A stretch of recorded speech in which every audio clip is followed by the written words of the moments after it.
Israeli bulldozers navigate their way through the narrow streets of East Jerusalem. Their destination?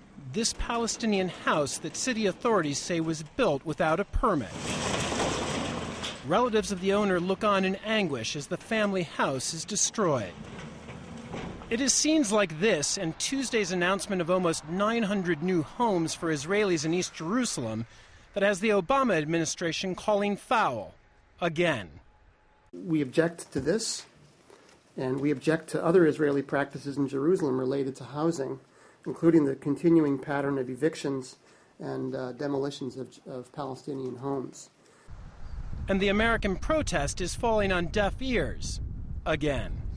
Israeli Prime Minister Benjamin Netanyahu says that while Israel is willing to show, quote, restraint in the growth of settlements in the Palestinian West Bank, that does not apply to East Jerusalem, a part of the city that both Israelis and Palestinians claim as their own.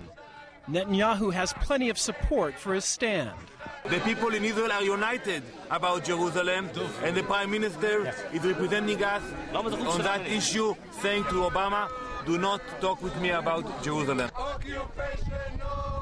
But the Israeli left says building in Jerusalem has a wider and destructive purpose. The message is that the Israeli government wants to spoil all the efforts of the Obama administration to renew the negotiations. Netanyahu did it intentionally and made it very public in order to prevent the resumption of the talks. The administration's goal of coaxing the Israelis and Palestinian Authority back into talks appears to be slipping away. This week, the Palestinians floated the idea of formally abandoning negotiations in favor of unilateral action. We decided that we will go to the United Nations Security Council to have a resolution that would recognize the state of Palestine on the 67 borders with East Jerusalem as its capital. It's a message that has not gone over well in Europe and the United States, but signals rising Palestinian anger over Israel's building program.